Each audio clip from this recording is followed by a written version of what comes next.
Hello বন্ধুরা, সামনে কুরবানি ঈদ। আর কুরবানি ঈদ বলতেই গরু। গ্রাম বাংলার সকল গরুগুলোই জায়গা করে নিচ্ছে আমাদের দেশের হাটগুলোতে।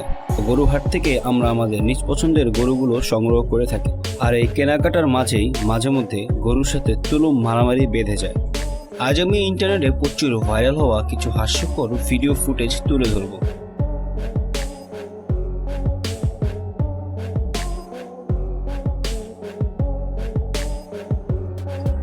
এই ভিডিওটি ইন্টারনেটে প্রচুর ভাইরাল হয়েছে, যেখানে একটি কসাই একটি গরুকে কুরবানি দেওয়ার জন্য প্রস্তুতি নিচ্ছিল এবং তার পায়ে একটি দড়ি বাঁধতে যায় এবং গরু তার উচিত শিক্ষাটি কসাইকে দিয়ে দেয়।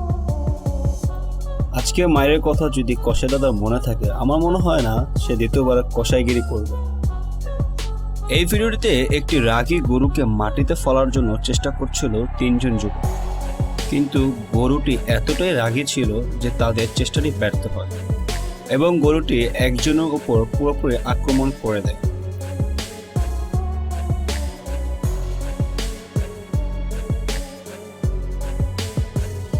এই ভিডিওটিতে একটি রাগী গরুকে শান্ত করার জন্য একটি চাচা তাকে আদর করতে চায়, কিন্তু গরুটির তা একদমই পছন্দ হয়নি, যার ফলস্বরূপ গরুটি সে চাচাকে নিয়ে গোল গোল ঘোরা শুরু করে দেয়। এক চাচাকে বাঁচাতে এসে আরেক চাচা গরুর লাথি খেয়ে মাটিতে পড়ে থাকে 2 মিনিট এবং গরুটি দৌড় দিয়ে সে জায়গা থেকে চলে যায়। এখানে একটি রাগী গরুকে হাট থেকে বাসায় নিয়ে আসা, কিন্তু গরুটি হাটেই থাকতে চাচ্ছিল। এত পর্যায়ে গরুটি এতটাই রেগে যায় যে তাকে 5-7 জন মিলেও ধরে রাখা যাচ্ছিল না। এখানে গরুটি একটি লাল জামা পরা লোকের উপর বেশি ক্ষিপ্ত হয়েছে। হয়তো গরুটি জেনে গেছে যে হাট থেকে বাসায় নিয়ে আসা বুদ্ধিটি এই লাল জামা পরা লোকটিরই ছিল।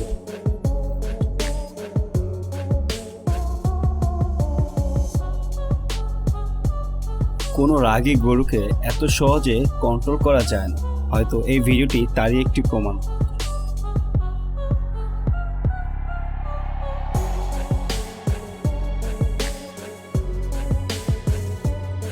চুপ করে দাঁড়িয়ে থাকলে যে সে গরুটি শান্ত, তার ধারণাটা একদমই ভুল। এই ভিডিওটি দেখে তা বোঝা যাচ্ছে।